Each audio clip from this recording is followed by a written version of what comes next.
굿TV 세상을 보는 창 오색 오감을 시청하시는 여러분 반갑습니다. 홍승영 목사입니다. 교회에는 참 많은 성도들이 다양한 성도들이 있죠. 예배에는 정말 다양한 분들이 오세요. 교회니까요. 어르신들도 오시고 아이들도 오고 장애가 있으신 분들도 오고 뭐 그렇습니다. 모두 환영하고 기쁘죠, 오시면. 그런데 새벽 예배는 다양하게 안 오세요. 오시는 분만 오세요. 새벽이니까. 그래서 목사들은 늘 오시는 분들 자리도 알아요. 이게 어디 되게 비슷하게 앉으시거든요. 그리고 고정 자리가 없고 떠돌아다니시는 분은 비교적 새벽 예배 연주가 짧으신 분이에요. 오래 다니실수록 뭐 일부러 그러시는 것 같진 않은데 앉으셨던 자리를 또 앉으시더라고요. 거꾸로 그런 일도 있습니다. 새벽 예배에 안 오시던 분이 와서 계속 기도하신다. 그럼 다들 이렇게 기뻐하기보다는 걱정하는 게 있어요. 이 뭔가 큰 일이 있는 건 아닌가 하는 두려움이 저에게 있는 거죠. 어느 날은 이제 희한한 새벽 예배 새신자가 왔는데 오신 자매님 한 분은 제가 잘 모르는 분이세요. 뭐 낯선 성도가 이사 오셨거나 아니면 뭐 다른 교회 다니시는 분이 가까운 교회를 찾아오시는 경우가 있으니까. 그런데 예배 시간에 왁 하는 그런 소리가 들려요. 그래서 내가 잘못 들었나 새벽이라 그 아이를 데려오신 겁니다. 영아를. 그래서 요람 포대기에 이렇게 싸서 이제 보통 예배 시간에 옆에 장의자에 눕혀놓는데 아이가 이제 자꾸 소리를 치니까 이렇게 안아서 어르더라고요. 그러니까 나를 들어 올려라 하고 아이가 그 새벽에 잠도 안 자고 이렇게 깬 것 같아요. 아주 어린 아이였어요. 멀리서 보기도. 뭐 낯선 분이고 그래서 이제 인사는 못하고 누굴까? 다음날도 오시고 그 다음날도 오시고 한 3일 오시기 때문에 누굴까 이렇게 생각하다가 저 혼자 이제 결론을 내렸는데 위탁모시다. 위탁모. 아이들을 입양 보내기 전에 일정 기간 가정에서 이렇게 보호하면서 양육하시는 그런 어머니 계시잖아요. 한번 그런 어머니 자매님이 우리 교회 성도는 아닌데 이사 가기 전에 교회를 꽤 길게 다니신 적이 있는데 새벽 예배로 오세요.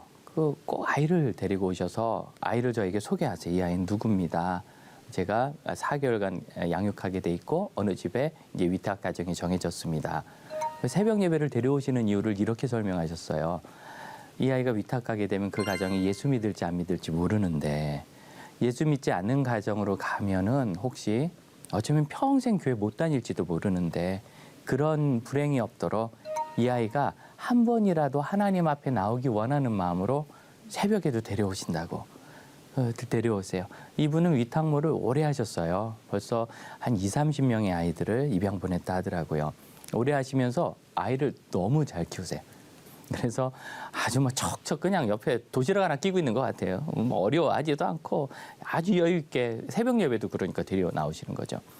그래서 위탁모 하시는 분들은 아이들을 잘 키운다. 저는 이제 그런 생각을 하고 있었는데 그 새벽에 오신 그 자매님이 아이를 아주 그렇게 수월하게 하세요. 너무 쉽게. 그래서 이제 위탁모신가 보다. 혼자 생각하고 언제 인사나 나누자. 일주일 지나서 알았어요. 저희 교회 바로 앞에 한국 어린이전도협회 본부가 있는데 그 어린이전도협회 파송 선교사님이셨습니다. 전 세계에서 제일 잘 되는 전도는 어린이 전도입니다. 선교도 잘 되고 아무리 뭐 나라가 막고 제도가 막아도요. 지역 공동체에서만 허용을 받으면 아이들은 많이 모이고 전도도 잘 돼요. 그래서 어린이전도협회는 전 세계 모든 나라에 지사가 있습니다. 이제 북한에는 없습니다. 그리고 한 나라 정도가 좀 없고요. 유엔에 등록도 안 돼 있는 나라에도 어린이전도협회 본부는 있습니다. 유엔에 등록 안 된 나라들이 꽤 있어요. 그래서 나라를 셀 때 유엔에 등록된 나라를 세기도 하고 월드컵에 출전하는 그런 나라를 세기도 하고 그리고 이제 그 외에 우리는 나라입니다 하는 데를 세기도 하는데 지금 이제 인터넷이 발달돼서 그런 나라들도 많이들 듣지요. 예전 같으면 뭐 정보가 없으니까. 그래서 많은 나라들이 있는데 어린이전도협회는 모든 곳에 이제 그곳에 선교사님이나 사역자들의 본부가 있고요. 가서 하면 아이들이 잘 모이고 이 아이들은 뭐 계속 아이들은 아니에요.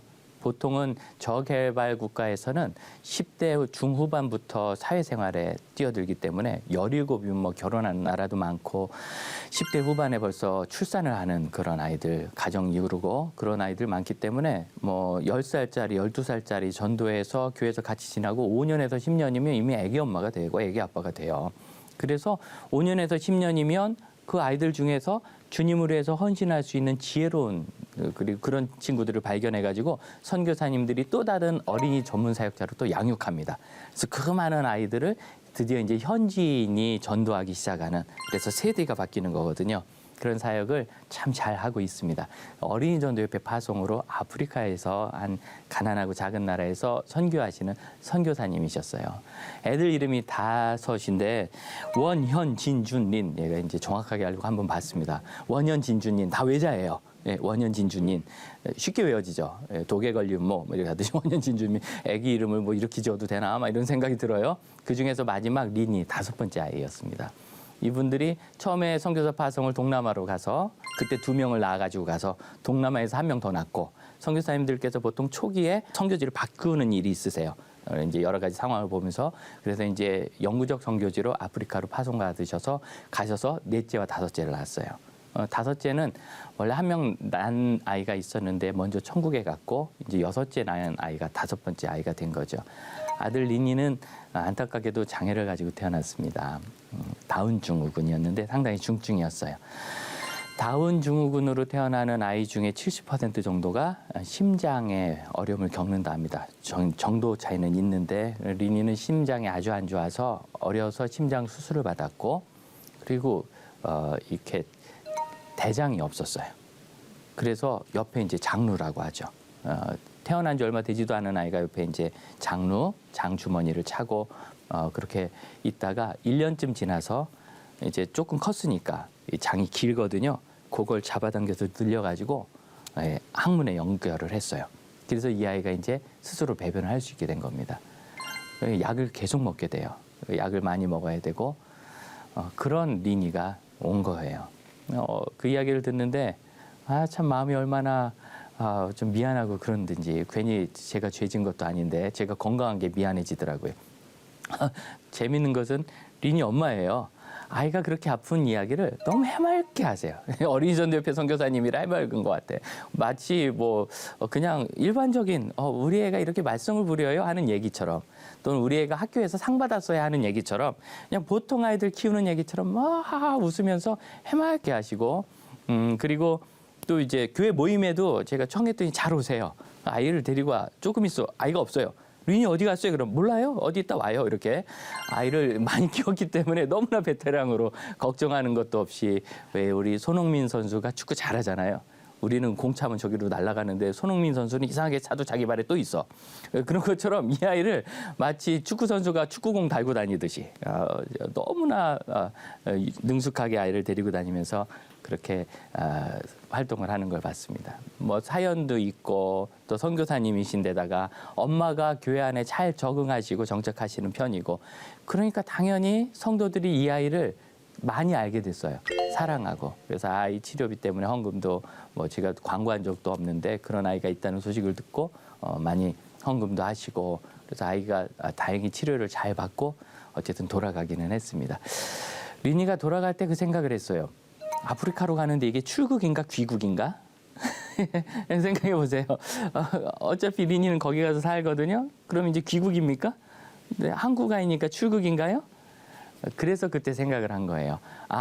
교회에서 선교를 하는 것은 너와 내가 구분되지 않는 일이고 모두가 우리가 되는구나. 더구나 이제 온라인 시대니까 전 세계 어디든지 온라인을 통해서 대화도 할 수 있고 영상도 볼 수 있잖아요. 그러니까 정말 구분이 점점 사라지는 그런 때가 됐는데, 리니가 아프리카의 그 마을에 가면서 우리도 그 마을을 생각하게 되고, 또 의사가 이제 감사하게 의사 선생님께서 1년치 약을 주셨거든요. 최대한 많이 준 거래요. 그래서 더 받아가야 거의 오래 있을 수 있는데, 그런데 저희는 1년치만 줘서 좋았어요. 1년 뒤엔 또 볼 수 있으니까. 그래서 이제 그 다음에도 또 다시 오시고, 선교사님들이 한국에 오시면 굉장히 바쁩니다. 왜냐하면 1년 만에, 몇 년 만에 오신 거잖아요. 볼 일이 얼마나 많겠어요. 여기 국적을 없애고 가시는 건 아니거든요. 그러니까 뭐 의료보험 문제부터 시작해서 친인척 만나는 거, 아이들 뭐 학교라든가 이런 부분, 다시 대학교를 한국으로 오는 아이들도 많기 때문에 이런 여러 가지 일들이 많아서요. 오시면 거의 뵙기가 어려워요. 저도 오시면 다시 뵙기가 어려운데, 그래도 만나면 얼마나 반가운지. 이제 이 방송 오면서도 리니 소식이 궁금해서 어린이 전도협회 본부에 좀 문의를 했습니다. 잘 지내고 있다고, 지금 코로나19 때문에 못 들어온 지 오래됐는데 약 없이도 리니가 잘 버티고 있다고. 우리 방송 들으시는 분도 우리 리니와 또 선교지에 있는 우리 선교사 자녀들 또 모든 아픈 아이들을 위해서 함께 잠시 기도해 주시면 감사하겠어요. 예, 우리의 기도가 큰 힘이 되니까. 이렇게 해서 리니를 통하여 우리가 생전 알지도 못하고 가보지도 못한 그 아프리카 나라를 우리 동네처럼 그렇게 생각하게 되었습니다. 우리가 아울리치라고 하는데 이제 밖으로 이렇게 뻗어나가는 거죠. 예, 밖으로 도달해서 거기서 무슨 사역을 하는 것. 그러니까 인리치, 아웃리치 이야기할 때 인리치는 교회 안에서 일어나는 여러 가지 일들이에요. 주방봉사, 예배봉사, 그리고 아웃리치는 밖에서 전도를 한다든가 뭔가 사회적 봉사를 한다든가 또 선교를 나가는 이런 일들이 구분될 때 우리는 안에서 하는 것은 교회 일이고 밖에서 하는 것은 밖의 일이라고 생각할지 모르지만 사실은 안에서 하는 것도 교회 일이고 밖에서 하는 것도 교회 일입니다. 특히 이 선교지나 아니면 농어촌 교회를 섬길 때는 그 교회와 우리 교회가 예수 안에서 하나로 믿음으로 연결되거든요. 그래서 그것이 한 교회의 사역이 되는 거예요. 그래야 이 일이 열매를 맺습니다. 전도하는 일 때문에 제주도에서 방송을 하고 그랬던 적이 있는데 제주도 선교 역사가 굉장히 오래됐습니다. 우리나라 초대 그 평양신학교 졸업생 중에 제주도에 선교하신 이기풍 목사님 계시잖아요. 그때는 제주도가 해외였어요. 말 자체가 제주 방언을 못 알아들으니까 그만큼 오래됐지만 지금도 제주의 원주민들은 기독교에 대해서 상당히 거리감이 많더라고요. 참 아쉬운 마음이었어요. 그래서 이곳에서 어린이 사역을 계속하면서 20년 정도 하면 자라난 어린이들이 원주민이 되고 기성세대가 되면서 방향이 좀 바뀌고 그 사람들이 다 교회에 오지 않더라도 교회에 대한 이 터부가 좀 순화되지 않을까 그런 기대를 하는데 제가 좀 가서 깜짝 놀란 건 이거예요. 제주 선교하러 가는 교회가 참 많으시거든요. 그리고 여러 번 가는 교회도 계세요. 참 귀한 건데 문제는 정작 제주에 계신 분들은 가시면 제일 많이 하는 게 아이들 이제 여름 성경학교나 어린이 전도 집회입니다. 거기 있는 교사들이 아주 헌신되어 있는데 어린이 사역을 거의 못 하시더라고요. 제가 특이한 걸 봤어요. 왜 그런가? 서울이나 무태서, 무지라고 하는데 무태서 오신 교회가 본인들끼리 사역을 하고 가버리는 거예요. 그럼 그분들은 그래도 헌신된 분들이 가시잖아요. 또 당신네 교회에서 이미 또 하고 왔어요. 여름 성경학교를. 그 프로그램 갖고 오니까 아주 전문적이고 잘하고 현지에 계신 선생님들은 그만큼 못하는 거예요. 그러면은 이제 우리는 이거 못하나 보다 해서 점점점 뒤로 물러나가지고 아주 기본적인 예배와 공과 공부 외에는 아무것도 못하는 상황이 되어서 제가 만나서 보니까 충분히 무엇이든지 더 하실 수 있는 분들인데 그걸 하지 못하고 그냥 마냥 기다리시더라고요. 사랑하는 형제자매 여러분, 만일 제주 선교를 계획하신다면 이렇게 해보시면 어떻겠어요? 우리가 잘 준비해 가서 좀 핵심 리더들은 이틀 정도 먼저 들어가셔서 현지 교사들에게 그걸 전달해 주시고 전달 강습회. 그래서 그분들이 그 기간에 모든 사역을 하실 수 있도록 여러분이 서포트해 주는 거예요. 그러면 두세 번만 하시면 이게 뭐 그렇게 어렵지 않거든요.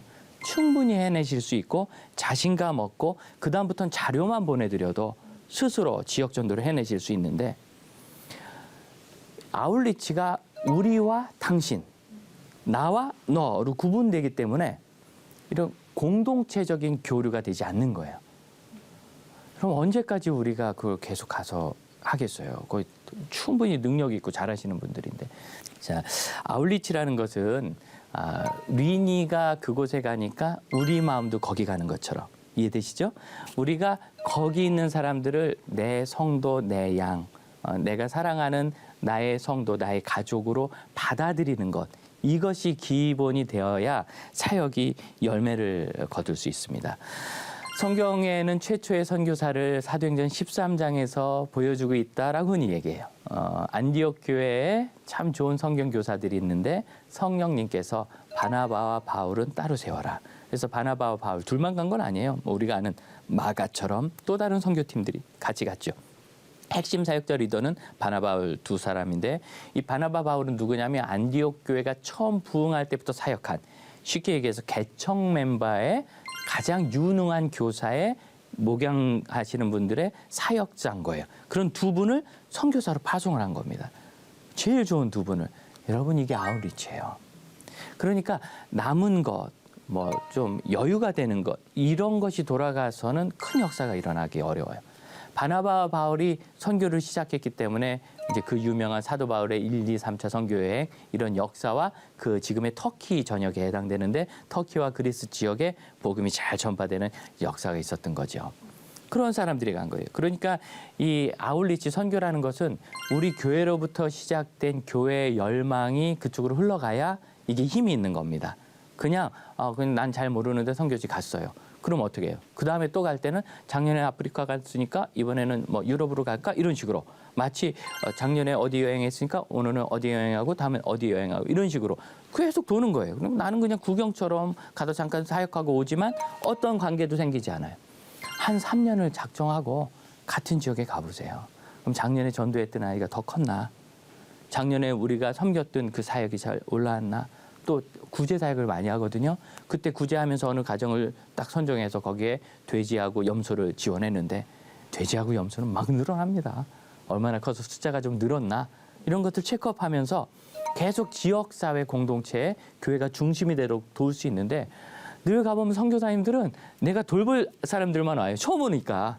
이 동네에 대해서 아무도 모르고 이 동네 사람들, 주민들, 모양들, 길 이런 거 모르니까 계속 가르쳐야 되는 거예요. 그래서 이게 선교인지 정탐 갔다 온 건지 물론 이제 정탐도 필요하지만 그런 안타까움이 있습니다. 여기로부터 출발해서 제일 유능한 사람들이 가는 것. 바울 일행은 어떻게 했는가? 1차 선교 여행이 그래요. 지중해에 있는 키프로스 섬, 구브로라고 돼 있는 구브로 섬에 들어가서 사역을 하고 다시 배를 타고 밤빌리아의 버가라는 곳에 상륙해서 사역을 하고 그 다음에 그들이 이고니온에 가서 그리고 루스드라에 가서 거기서 사역을 하고 더베라는 곳까지 가서 1차 선교여행 지역이 다 끝나요. 그러면 거기서 동쪽으로 가면은 사도 바울의 고향인 다소와 그다음에 안디옥을 만날 수 있습니다. 안디옥에서 거기는 직선거리는 얼마 안 돼. 이제 문제는 타우루스 산맥이 가로막고 있어서 산을 타야 되는 이제 어려운 길이긴 하지만 그래도 여러분 산길이 백길보단 덜 위험해요.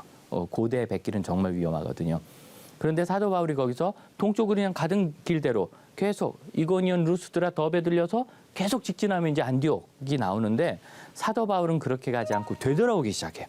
더베에서 루스드라, 이고니온 그리고 이렇게 돌아가지고 버가로 해가지고 배를 타고 안디옥으로 돌아옵니다. 왜 그렇게 했을까요? 내가 선교했던 지역을 다시 돌아본 거예요. 성경은 뭐라고 하느냐면 그것을 돌아보면서 사도행전 14장 22절, 사도행전 13장과 14장이 바울의 1차 선교여행 장면인데 제자들의 마음을 굳게 하여 이 믿음에 머물러 있으라 권하고 제자들을 굳게 하여 이 믿음에 머물러 있어라. 몇 달 만에 왔더니 좀 흔들리는 것 같아요. 그래서일 수도 있고 또 잘 믿고 있어요. 그러니까 계속 믿으라고. 또 우리가 하나님 나라에 들어가려면 많은 환난을 겪어야 할 것이라. 예수님 믿으면 다 잘 될 줄 알았는데 뭐 어려운 일이 있어요. 그럼 내 믿음이 잘못된 건가? 아니면 하나님을 믿는 것이 옳지 않은 일인가? 고민을 할 수 있겠죠. 초신자들이니까. 그런데 이런 환난을 잘 극복하고 우리가 하나님 나라 바라보아야 합니다. 여러분에게는 천국의 영생이 있습니다. 이런 양육을 사도 바울이 했을 거예요.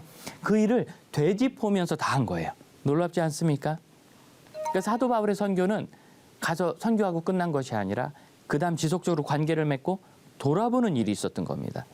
2차 선교 여행 때는 더 놀랍습니다. 그들이 안디옥을 출발해서 이번엔 배를 안 타고 말씀드렸던 타우루스 산맥을 넘어서 서쪽으로 가요. 그럼 제일 먼저 더베를 만나겠죠? 더베, 루스드라, 이고니온 이런 것을 쭉 다시 돌아보면서 2차 선교 여행은 1차 선교 여행 때 돌았던 것을 도와주고 섬기면서 계속 서쪽으로 해가지고 이제 우리가 아는 뭐 빌립보 이런 데까지 가게 되는 거죠. 골로새를 지나 이런 참 대단한 역사가 있었습니다. 우리가 아는 선교들을 좀 돌아보기를 원하는데 어떻게 다시 돌아볼 마음이 생길까? 그것이 양육의 비전입니다. 아이를 키우신 여러분, 아이 키우시죠? 언제 제일 기쁘세요? 애들이 커서 사람 구실할 때 기쁘지 뭐. 아이들이 계속 애들 노릇만 하고 뭐 애교 부리고 용돈 받아가고 이거를 청소년 때 하고 대학생 때 해야지 32살에 애교 부리고 용돈 받아가면 여러분 되게 속상하실 거예요. 그런데 그 아이가 어느 날 커가지고 직장을 가진지도 몰랐는데 알바를 한 거를 탁 해가지고 아빠 내가 아빠 넥타이 이걸 꼭 사드리고 싶었는데 아빠 내가 꼭 좋은 선물 해드리고 싶었는데 양말밖에 못 사왔지만 내가 나중에 구두 사드릴게요. 이거 이렇게 가져오면 정말 그동안 양육하면서 있었던 모든 고통이 그 순간만큼은 떠나가죠. 이제 그 다음에 다시 오겠지만 어쨌든 이런 기쁨이 있는 거 아니겠습니까? 우리가 사역을 할 때는 항상 동역이란 걸 바라봐야 돼요. 그냥 내가 돌봤다, 잘 돌봤네. 이건 그냥 나의 영광이고요. 돌봤는데 그가 나보다 더 뛰어난 하나님의 사람이 된다면 그것은 정말 교회의 영광이고 그리스도의 영광일 겁니다. 이런 사랑하는 마음이 항상 필요해요. 한번 지금 돌아보시죠. 여러분 교회 안에서 돌보는 성도들이 있으신지 이거부터 보셔야 돼요. 난 누구를 돌보고 있는가? 네? 내 한 몸 교회 가서 예배드리기도 바쁜데요. 여러분 그러시다면 나보다 늦게 교회 온 새신자를 한번 생각해 보세요. 네. 그리고 약간 좀 방황하는 것 같은 성도들. 목사님들도 그분들을 도와야 되겠지만 사실 방황하는 성도를 제일 잘 도울 수 있는 분은 방황 안 하는 성도세요. 옛날에 내가 그때 방황했는데 난 이렇게 지났다. 이 간증이 그분들에게 필요하거든요. 그럼 바로 그때는 아닐지라도 그것이 마음에 떨어져 가지고 어느 순간 그 방황을 끝내게 되는 큰 힘이 됩니다. 그래서 아예 어느 교회는 아예 그냥 설교할 때 한 분씩 계속 간증을 하도록 하는 교회도 있잖아요. 간증의 내용이 그렇죠. 나도 이런 어려움이 있었는데 그런 것들을 끝까지 이겼던 이런 기쁨이 있습니다. 나는 지금 이런 것들을 바라보고 있습니다. 이런 간증을 할 수 있도록 하는 것이 굉장히 중요하겠죠. 두 번째로 여러분 이제 아울리치를 한다는 것은 교회 밖으로 좀 더 나가야 되잖아요. 그곳에서 여러분 직장 안에서 내가 교회를 섬기는 마음으로 이 안에서 섬길 수 있는가. 조금 더 나가보죠. 이제 선교지를 좀 돌아봅시다. 언젠가 우리가 낯선 곳에 가서 뭐 지역의 농어촌 선교를 가든지 전도를 가든지 해외 선교를 가게 돼서 단기간이라도 섬기게 될 때 어쩌면 한 번밖에 못 가고 다시 못 올 수도 있어요. 해외는 그런 곳이니까. 그럴지라도 내가 거기 있는 분들의 이름을 기억하고 그 삶을 기억하고 떠올리면서 계속 기도할 수 있는가. 그리고 그 일을 교회 안에서 여러분이 모이는 소그룹이나 또는 우리 가정에서 계속 대화를 하면서 그 일들을 돌볼 수 있는가. 이런 것들을 우리가 한 번씩 자꾸 체크업해보고 생각해 볼 수 있으면 좋겠습니다. 어떠세요? 지금 신앙생활을 하시면서 나는 무엇을 가지고 나갈까? 이런 고민하지 않으세요? 내가 나갈 때 가지고 가야 될 것은 무엇인가? 그때 여러분 이미 그런 자원들이 충분히 있으세요. 지금까지 예수님 믿으면서 내가 겪었던 일들, 기도 이런 것들을 겸손하고 은혜롭게 어떻게 간증할 수 있을까? 이 마음을 잊지 않고 나가신다면 우리는 하나님의 놀라운 일들을 꼭 이룰 수 있습니다. 특별히 격려하는 일 중에서요. 이 믿음에 머물러 있으라 하는 것과 우리가 하나님의 나라에 들어가려면 환난들을 지나야 한다라는 이 두 이야기가 같이 있었다는 걸 보세요. 그래서 격려는 꼭 잘된 일 갖고 하는 건 아닙니다. 우리가 겪었던 어려움들, 그걸 어떻게 나눌 수 있는가 하는 게 큰 격려가 되는 거죠. 오래전에 저희가 아주 영광된 일이 있었는데 이제 자폐 아이들을 1년 반 정도 섬겼던 일이 있어요. 유아 연령의 자폐 아들이었거든요. 그런데 그때 한 엄마가 이제 교회 그땐 집사님이셨는데 처음 예수님 믿게 된 간증을 그렇게 하더라고요. 교회 가면 일요일 날 예수 안 믿을 때니까 일요일이죠. 주일이 아니고 일요일 날 2시간 정도 우리 자폐 아이를 봐준다. 그래서 애를 맡기러 오신 거예요. 월요일부터 금요일까지는 이제 특수 학교에 보내고 토요일 날은 어떤 활동 같은 거, 학원 같은 걸 보통 합니다. 그러면 이제 토요일 오후부터 주일 그다음 주 월요일 날 보낼 때까지는 약 48시간 정도 전적으로 책임을 지고 있어야 되는 건데 굉장히 어렵습니다. 아이들이 중증이면 이렇게 상호 교감이 잘 안 되니까. 그렇게 어려울 때 애를 봐준다니까 얼마나 좋아요. 그래 데리고 와가지고 아이를 이제 유치 연령의 자폐 교실에 맡기고 본인은 차에 앉아서 이분이 또 클래식을 좋아하세요. 모차르트를 들으면서 아메리카노를 마실 때 그 정말 그 평안 말할 수 없는 그 평안 아무도 나에게 이제 뭐라고 하지 않아. 또 어느 날 그런 일이 있었대요. 약간 양심 없다. 그래도 내가 교회 왔는데 이렇게 해도 되는가? 그래도 교회 왔는데. 그런데 아니야. 난 지금 너무 피곤하고 이 시간을 포기하고 싶지 않아. 그래 갈등을 겪다가 합의를 했대요. 그럼 내가 2달에 한 번만 가자. 그래서 2달에 한 번은 예배 드리러 가서 목사님이 말씀을 시작하시면 그냥 잠이 드는 거예요. 피곤하니까 양육 때문에. 그래서 졸다가 일어나고 2달에 한 번씩. 그러던 어느 날 조금 일찍 깼어요. 마지막 축도할 때 깨야 되는데 조금 일찍 깨가지고 마지막에 무슨 이야기가 귀에 들어왔느냐면 하나님은 여러분의 기도를 들으십니다. 지금 이 시간 우리가 함께 눈을 감고 손을 모아서 간절한 소망을 하나님께 기도합시다 하고 기도를 하더래요. 그래서 남들이 다 기도하니까 이분이 자다 깨가지고 나도 뭔가 기도를 해야 되겠다. 근데 하나님을 믿어본 적이 없어요. 하려고 하니까 안 믿는 하나님께 하는 게 어렵죠. 그래서 그 순간 그냥 하나님이 임시로 계신 것으로 믿기로 하고 임시의 믿음을 가지고 이렇게 기도했대요. 하나님이 계신지 안 계신지 전 잘 모릅니다. 근데 하나님이 계시다면 우리 아이를 저보다 딱 일주일만 먼저 천국에 데려가 주세요. 내가 죽으면 이 아이를 누가 돌봅니까? 정말 모든 장애 부모님들의 고통 아니겠어요? 그렇게 기도를 하고 그렇게 울었대요.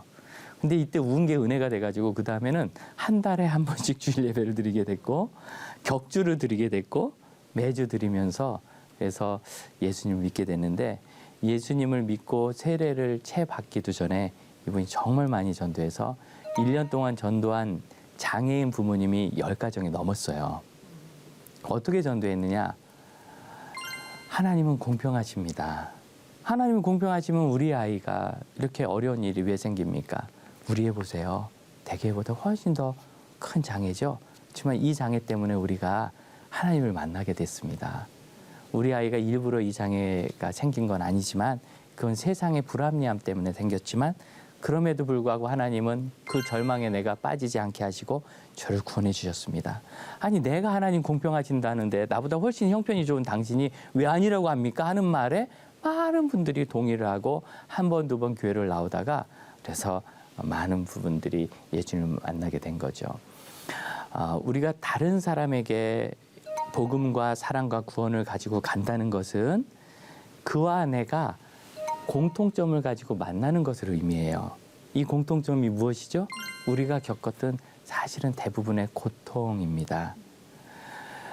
우리 리니가 이제 2년째 올해는 꼭 와야 된대요. 약이 너무 없어가지고 다시 온다는 소식을 듣고 제가 좀 기다리고 있습니다. 오면 나를 만나러 올지는 모르겠지만 보나마나 저를 못 알아보겠지요. 뭐 2돌쯤 돼서 만난 사람을 6돌 돼서 와서 4돌 돼서 와서 알아보겠습니까? 못 알아보죠. 그럴지라도 그 아이를 볼 때 이곳에 있어서 아팠던 아이가 그곳에서도 아팠고 다시 그렇지만 이기고 왔다는 것이 저와 우리 공동체에 큰 힘이 되리라고 저는 믿습니다. 사랑하는 형제자매 여러분, 내 삶은 하나님께서 이 세상을 바꾸시기 위해 주신 좋은 도구입니다.